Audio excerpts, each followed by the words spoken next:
School বাসের সাথে লরির মুখোমুখি সংঘর্ষ, ঘটনায় আহত 4 জন। দুর্ঘটনা কবলে একটি বেসরকারি স্কুলের বাস। লরি ও বাসের মুখোমুখি সংঘর্ষে আহত দুটি গাড়ির 4 জন। ঘটনায় চাঞ্চল্য।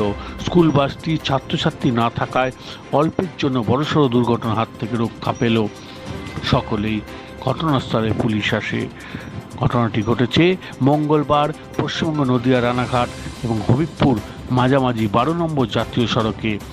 সূত্রের খবর, স্কুল বাসটি স্কুলের ছাত্রদের নামিয়ে শান্তিপুর দিকে ফিরছিল আর লরিটি যাচ্ছিল রানাঘাটের দিকে। তখনই দুটি গাড়ির মুখোমুখি সংঘর্ষ হয়। এরপর স্কুল বাসটি নয়নজলিতে গিয়ে পড়ে যায়। যদিও লরি এবং বাসে থাকা দুই চালক এবং 2 খালাসি আহত হয়েছেন। ঘটনাস্থলে ছুটে যায় স্থানীয়রা। খবর দেওয়া হয় পুলিশকে। সাথে সাথে উদ্ধার কার্য শুরু হয়। যদিও কারোর প্রাণঘাতী ঘটনা ঘটেনি, তবে ওই স্কুলে বাসে যদি ছাত্রছাত্রী থাকতো তাহলে হয়তো বড় দুর্ঘটনা ঘটতে পারত।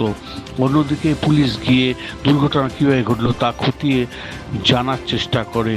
তবে এই দুর্ঘটনায় এলাকায় সাময়িক চাঞ্চল্য সৃষ্টি হয়েছে। উল্টো রোডে যাচ্ছিল বাসটা, আর ওই দিক দিয়ে গাড়ি আসছিল, মানে রানাঘাট দিয়ে বাসটা যাচ্ছিল ফুলিয়ার দিকে, আর শান্তিপুরের দিক থেকে একটা লরি আসছিল। তবে লরিটা এসে সামনাসামনি অ্যাক্সিডেন্ট, আমরা তো দূরে ছিলাম দেখিনি। বাসটা যখন পিছনে ব্যাকে উল্টো রাস্তায় চলে গেলে গিয়ে খাদে পড়েছে, তখন আমরা দেখলাম যে এসে দেখি অ্যাক্সিডেন্ট।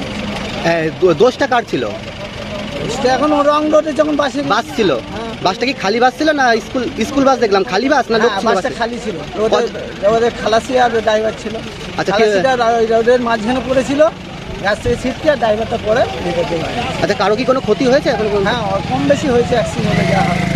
আর ওই টাকের ড্রাইভারটা ভিতরে অজ্ঞান হয়ে গেছিল, পরে বার করে হোক জল ফল দিয়ে এখন সুস্থ হয়ে গেছে। আপনার নাম? আমার নাম ভূপেন। চৌহানা লাইভ, পশ্চিমবঙ্গ, বিশ্ব ব্যানার্জি।